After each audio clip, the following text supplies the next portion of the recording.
to the library here at Cal State Fullerton, what do you think of? Do you try to find a study room on the fourth floor to have some quiet time?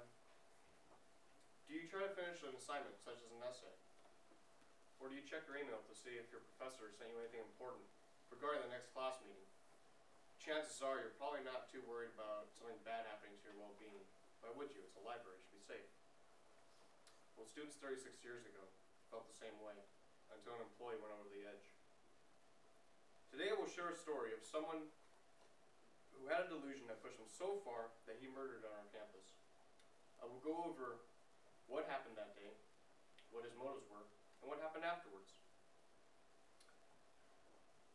First, I will go over what happened. July 12, 1976 felt like any other day here at Cal State Fullerton. There were some students here attending summer school, so the basement of the library was jam-packed. They were just trying to get their work done, study, do all their great things. And also there were employees there to help out students and accommodate them with finding a book, journal articles, anything to help them with their assignments. Felt pretty normal to them until custodian Edward Alloway showed up with a .22 caliber rifle and began shooting at the students. According to Associated Press, he shot and killed 2 custodians, a photographer, a retired professor, a library assistant, a graphic artist, and an audio technician, along with wounding 2 others. Students and employees rapidly took cover in order to ensure their safety, and they also called for help, and the authorities finally showed up and subdued Alloway. Now that I described to you what happened, and now you have a feel of exactly how it would feel like to be there, I will now tell you the killer's motives. Now, Alloway was a paranoid schizophrenic, so he had these delusions.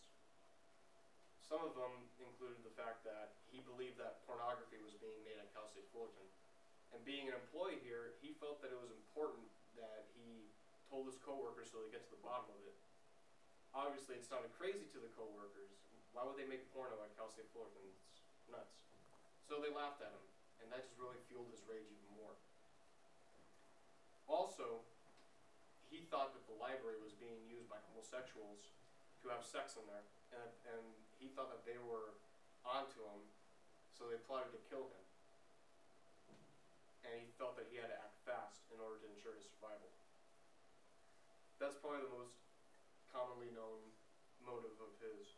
Though a lesser known motive could have been that he had a possible separation from his wife. The Encyclopedia of Mass Murder said that he felt that he shot those people that he felt that were responsible for it. You know, so the hard times could have been a possible link to why it triggered his illusions and just eventually made him snap. Now that you understand this, let's move on to what happened afterwards. Now, what happened to the killer? Well, he explained himself in court, and he cited his beliefs that there were gays trying to kill him, and the jury really couldn't reach a verdict, so the judge ruled him innocent by reason of insanity, and he was sent to a mental institution. According to the LA Times, students and faculty were deeply scarred. There was a college freshman who dropped out because she couldn't, every time she stepped on campus, she'd start shaking because she'd think, oh, what's going to happen? Is he going to come back? I might not be safe here, so she'd start shaking, and she eventually just dropped out. There was a library assistant who became an alcoholic. She couldn't deal with the stress of the thought of all her friends being killed. And there was even a library employee that just couldn't take it anymore, and about 8 months later or so, he jumped off the Humanities building and committed suicide. Carrie Nadel was a student that wrote to Yahoo recently around the Virginia Tech shooting. It caused her to have flashbacks of what happened because she started remembering that she was a student at a campus that had a shooting as well. And she talked about how she hopes that one day this would never happen again, and now she's making improvements with her flashbacks and she can actually step on campus now and be okay.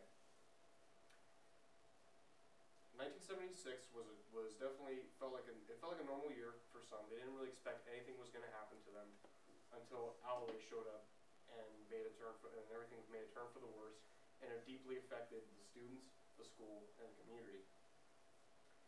These delusions that there were homosexuals that were trying to kill him, along with a possible separation from his wife, had caused him to snap, and he was sent to a mental institution.